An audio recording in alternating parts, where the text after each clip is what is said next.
Dans l'assemblée des saints, assoiffé je me tiens, que ton onction descende sur moi. Conscient que mon destin est dans le creux de ta main, que ton onction descende sur moi. Je suis disposé, assoiffé, que ton onction descende sur moi. Je suis disposé, assoiffé, que ton onction descende sur moi.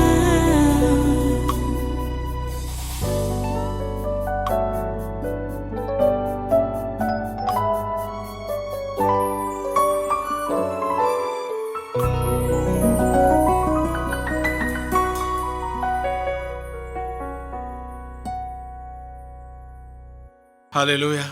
Reste debout. On va prendre la lecture pour notre message, pour l'introduction de notre message ce matin. Vous savez, cette semaine, notre séminaire du mois de septembre va démarrer jeudi prochain jusqu'à dimanche. Aujourd'hui, nous allons encore parler sur notre thème depuis, ou le sous-thème. Depuis, on parle des principes de Christ, qu'on doit abandonner nos propres principes pour parler des principes de Christ, parce que ce n'est plus nous qui vivons, c'est Christ qui vit en nous, en tant que chrétiens. On n'a rien à réclamer pour nous-mêmes. Christ doit vivre au travers de nous. Et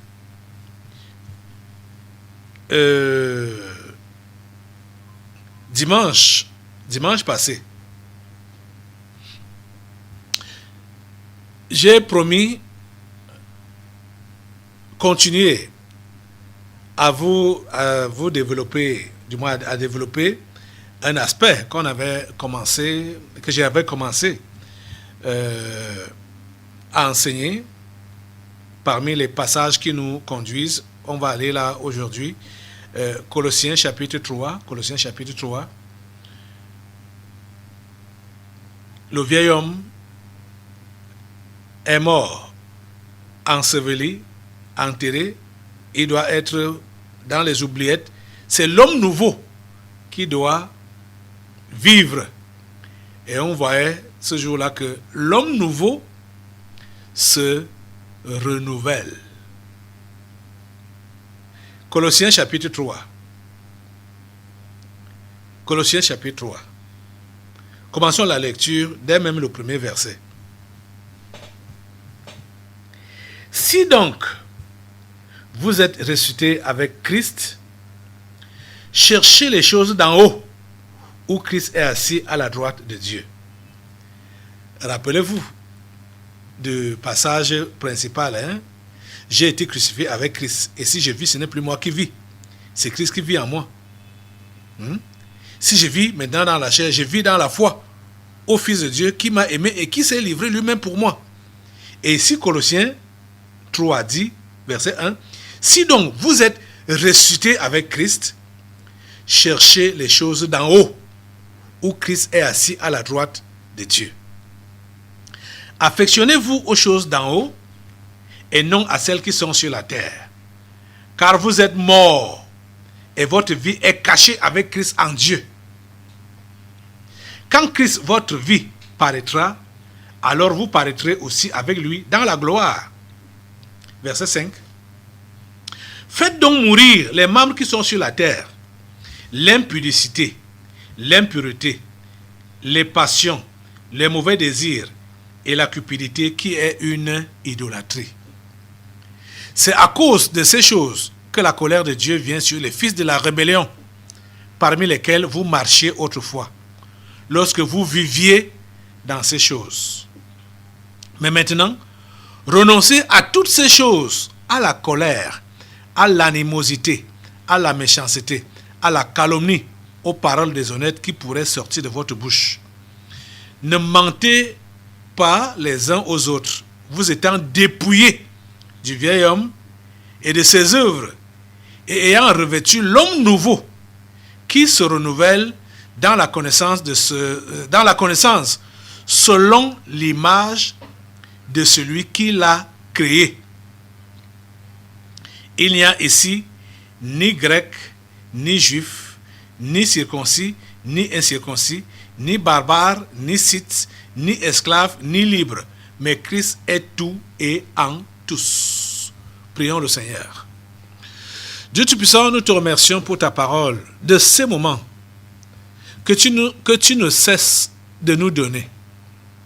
Nous te remercions, Père Saint, parce que tu permets qu'elle trouve de la place dans notre cœur et qu'elle agisse dans notre esprit et se traduise dans nos membres par notre comportement au quotidien. Seigneur, nous voici devant toi, nous nous attendons à toi, nous sommes disposés à toi et nous prions, Seigneur, que tu accomplisses ta parfaite volonté dans nos vies. Seigneur, s'il te plaît, que ta volonté soit faite dans nos vies comme au ciel. Dans la vie de chacun, de ceux-là qui m'écoutent maintenant, ici, présentement au Tabernacle de la Liberté, et partout dans le monde, tous ceux qui sont connectés à ce programme, tous ceux qui nous regardent, tous ceux qui nous écoutent à la radio, tous ceux qui nous lisent, quel que soit le support qui est utilisé pour être connecté à ces messages, Seigneur, que ton esprit donne vie à cet instrument. Que ton esprit donne vie à ces paroles, à ces écrits.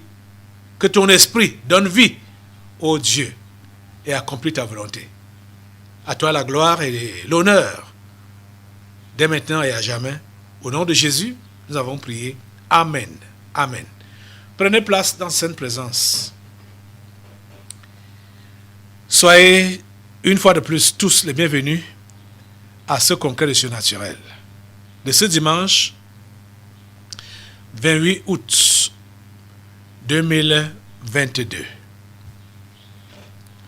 Nous bénissons Dieu pour la grâce qu'il nous donne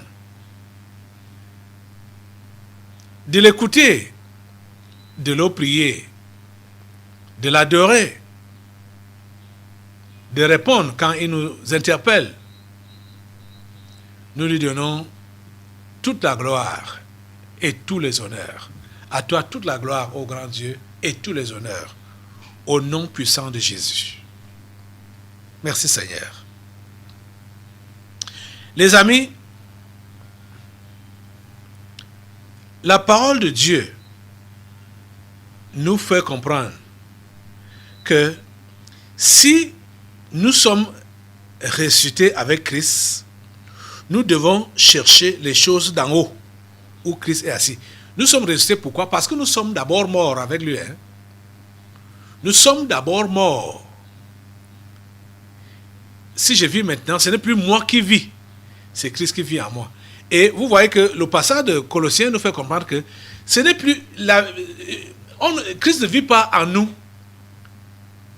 quand nous sommes du moins je veux dire sur cette terre que nous devons, notre vie désormais ne doit plus être une vie focalisée sur la terre, sur les choses de cette vie naturelle, mais notre vie doit être focalisée sur le ciel, les choses d'en haut.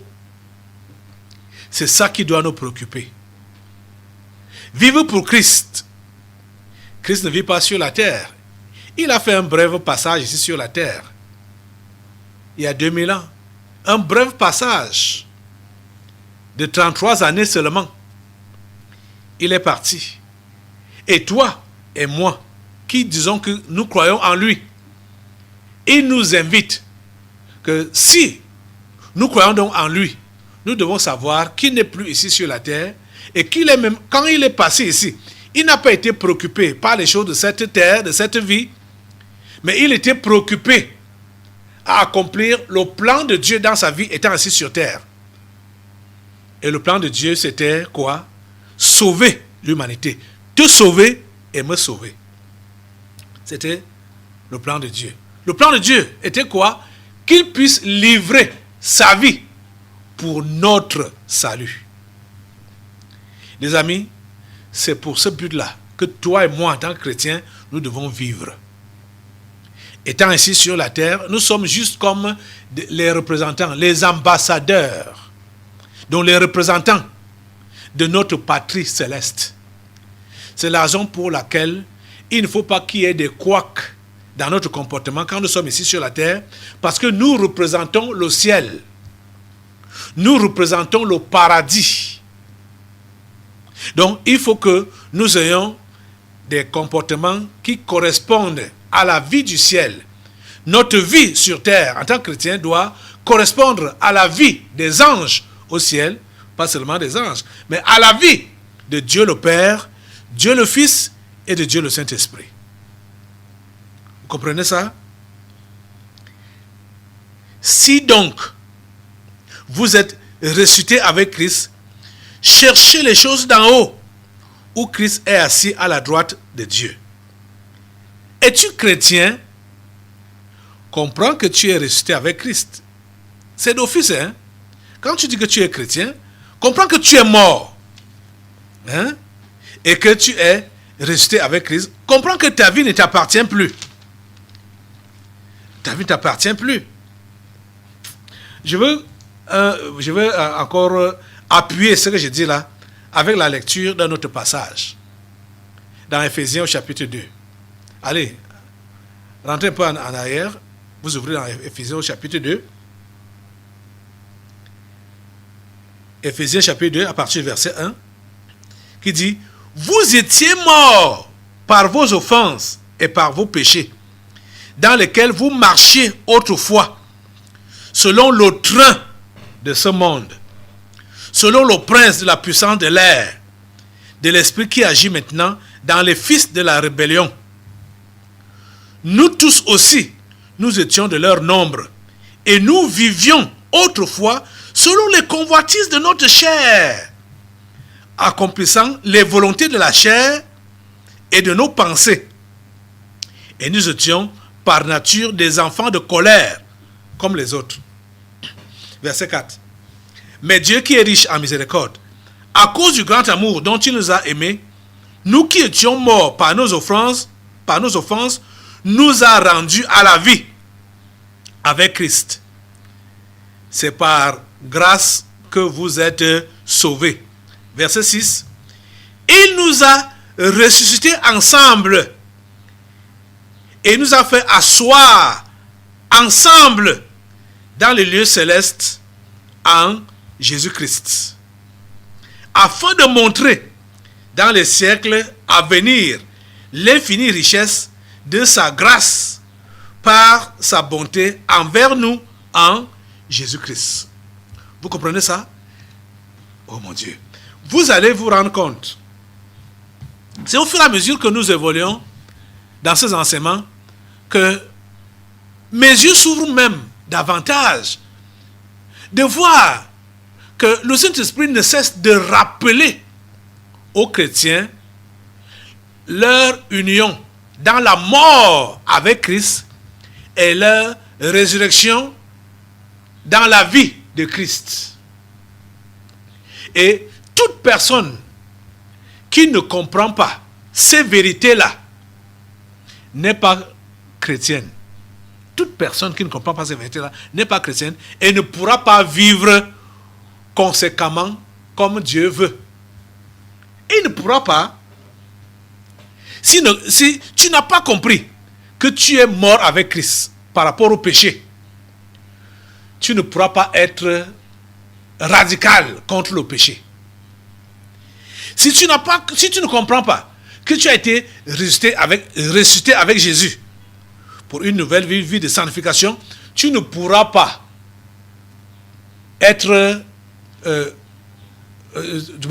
vivre une vie de sanctification, tu ne pourras pas t'en sortir. Parce que tu ne comprendras rien.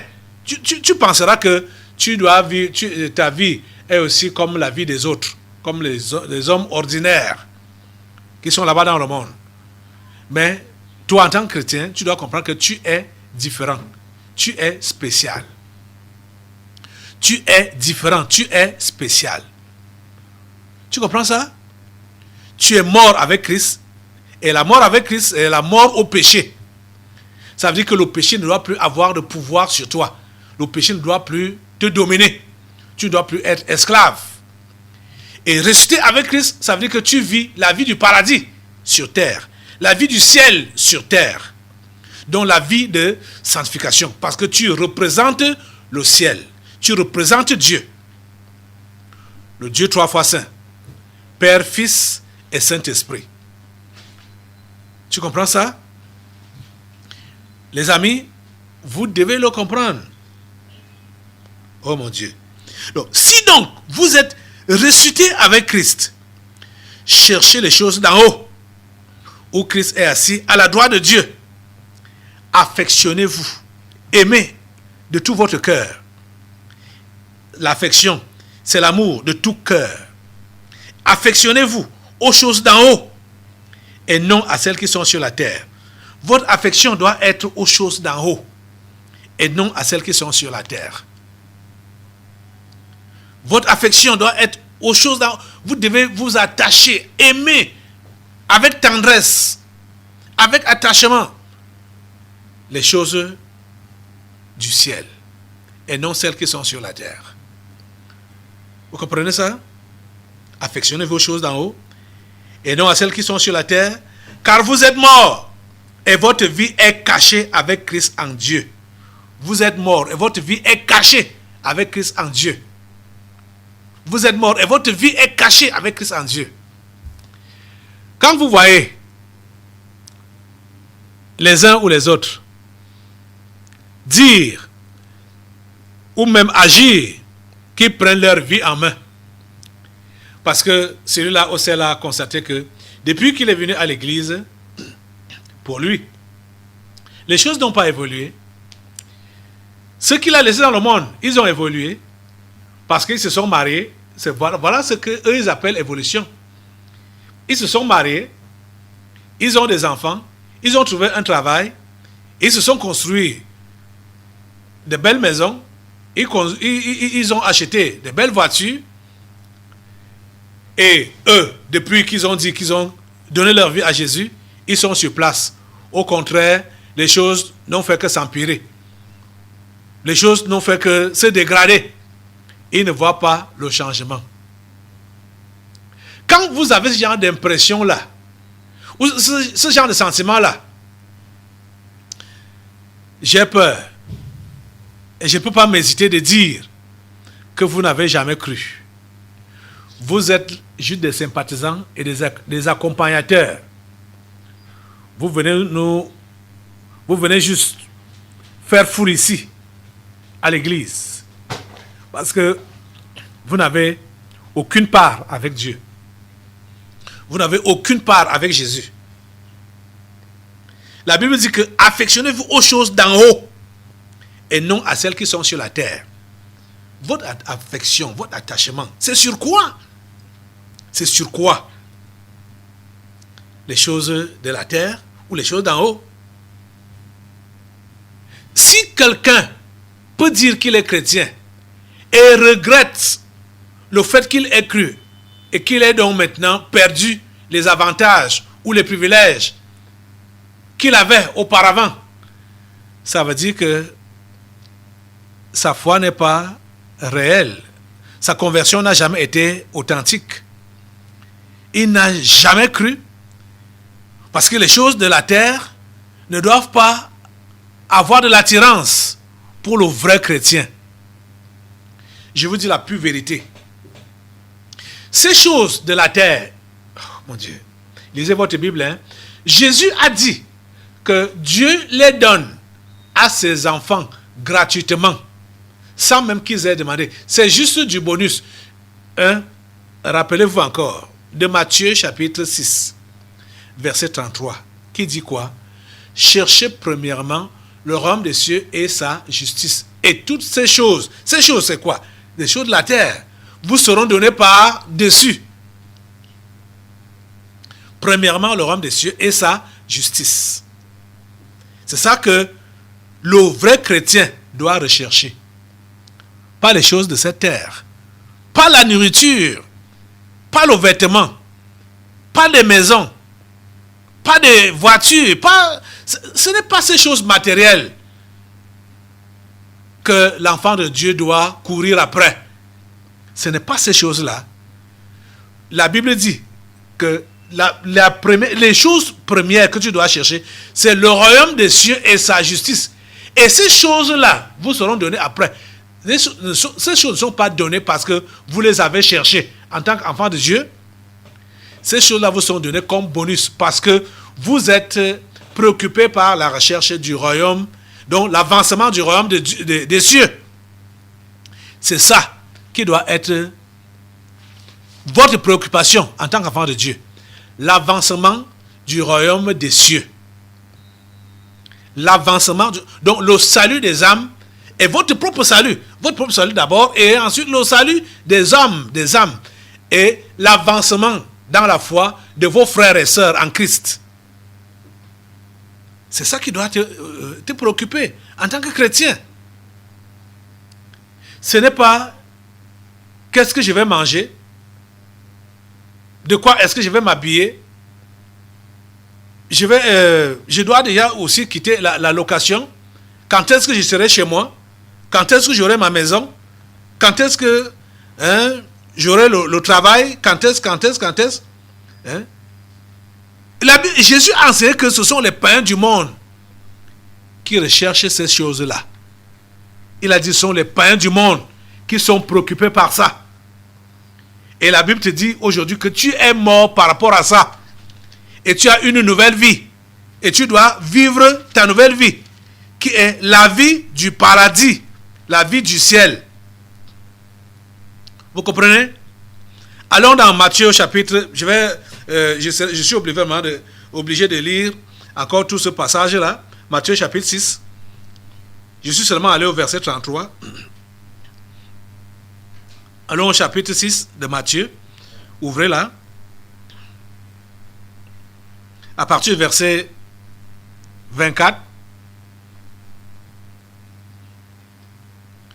Jésus dit, c'est Jésus lui-même qui enseigne, qui dit: nul ne peut servir deux maîtres, car ou il haïra l'un et aimera l'autre, ou il s'attachera à l'un et méprisera l'autre. Vous ne pouvez servir Dieu et Mammon. Mammon, c'est le Dieu de l'argent. Et dans Colossiens ici, là, on a dit que l'amour de l'argent, là, qui est la cupidité, c'est une idolâtrie. Donc, tu ne peux pas servir Dieu et Mammon. Verset 25, c'est pourquoi, et Jésus dit donc, c'est pourquoi je vous dis, ne vous inquiétez pas pour votre vie de ce que vous mangerez. Les gens ne comprennent pas. Quand on parle donc de servir Mammon, ou d'avoir Mammon, l'amour de l'argent, comment le servir? On sert Mammon quand on s'inquiète. On sert Mammon quand on s'inquiète. On est cupide quand on s'inquiète. On sert le diable, qui est donc Mammon, ici là, quand on a des soucis pour notre vie, pour nos lendemains. C'est ça, servir Mammon. C'est ça, servir le Dieu de l'argent. C'est ça, être cupide. Quand tu as du souci, ou les soucis du lendemain. C'est ça que Jésus-Christ enseigne ici là. Quelqu'un va dire, mais cela veut dire donc, mais, on va donc vivre comment? On ne doit plus manger, on ne doit plus s'habiller, on ne doit plus... Jésus enseigne très bien que ce sont les inquiétudes qui sont l'adoration au Dieu Mammon. Les inquiétudes, les soucis de la vie. Tu ne dois pas les avoir. Que tu aies à manger ou pas, que tu aies des habits ou pas, tu ne dois pas avoir les soucis de la vie en tant que chrétien. Dès que tu te soucies, tu es en train d'adorer Mammon. Tu sers un autre Dieu. Viens à l'église, chante même. D'autres chantent même là. Tu les vois en train de chanter, les larmes coulent. Vous pensez qu'il est tellement plongé dans l'adoration. Or, il est dans les soucis. Quand les gens chantent la grandeur de Dieu, il dit, ce Dieu, s'il était donc grand, pourquoi moi j'ai misère? Pourquoi je n'ai pas encore obtenu ce que je veux? Pourquoi je suis venu ici affamé et je vais même rentrer? Je n'ai rien à manger. Vous voyez, les larmes coulent. Il pleure comme ça, là, pas parce qu'il adore Dieu, mais parce qu'il est dans les soucis. Que ça ne va pas pour lui. C'est malheureux. C'est malheureux. Je vous dis la pure vérité. Plusieurs, vous allez les voir, vraiment pleurer, vraiment. Pourtant, ce n'est pas que c'est l'adoration qui entre dans leur esprit. Ce sont des lamentations, des pleurs réels, qu'ils ont les soucis pour leur vie. Ils ont des soucis pour le lendemain. Et pour d'autres encore, bon, pendant même qu'on adore, et ils sont en train de regarder à gauche, à droite, ils chantent même quoi. Ce Dieu-là, s'il était réellement ce qu'il disait là, est-ce que j'allais être dans la condition dans laquelle je suis là? Donc, ils s'en foutent. Ils s'en foutent. Ils disent, chantez, bon, chantez, finissez, bon, on va rentrer. Je rentre dans mes problèmes, dans mes soucis. Ils sont indifférents par rapport à tout ce qui se passe. Donc, il y a plusieurs réactions. De voir ceux-là qui adorent maman, qui adorent la cupidité. Ce sont les soucis qu'ils entretiennent. C'est pourquoi Jésus dit au verset 25, c'est pourquoi je vous dis, ne vous inquiétez pas pour votre vie, de ce que vous mangerez, ni pour votre corps, de quoi vous serez vêtus. La vie n'est-elle pas plus que la nourriture et le corps plus que le vêtement? Vous avez donc compris. L'adoration à maman, ce sont les inquiétudes. Donc toute personne qui est dans les inquiétudes ou dans les soucis de la vie, les soucis du lendemain, chante avec les autres, les chants qui élèvent Dieu, comme on venait de le faire.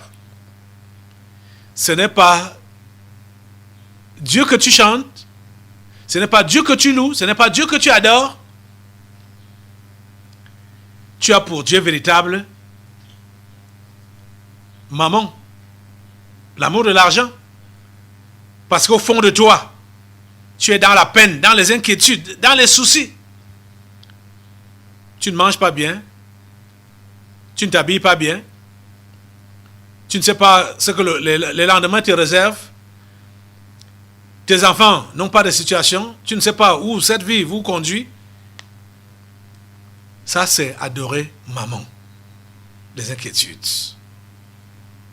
Et si tu adores maman, tu ne peux pas prétendre que tu vas accomplir les plans de Dieu dans ta vie. Ça veut dire que ta vie n'est pas au ciel, tu ne vis pas au ciel, mais tu es sur la terre.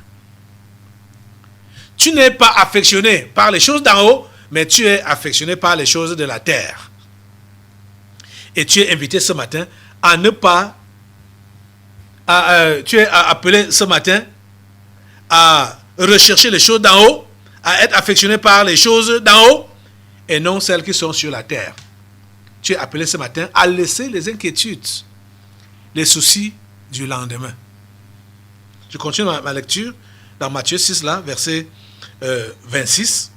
Jésus enseigne et dit, regardez les oiseaux du ciel, ils ne sèment ni ne moissonnent, et ils n'amassent rien dans les greniers, et votre Père Céleste les nourrit.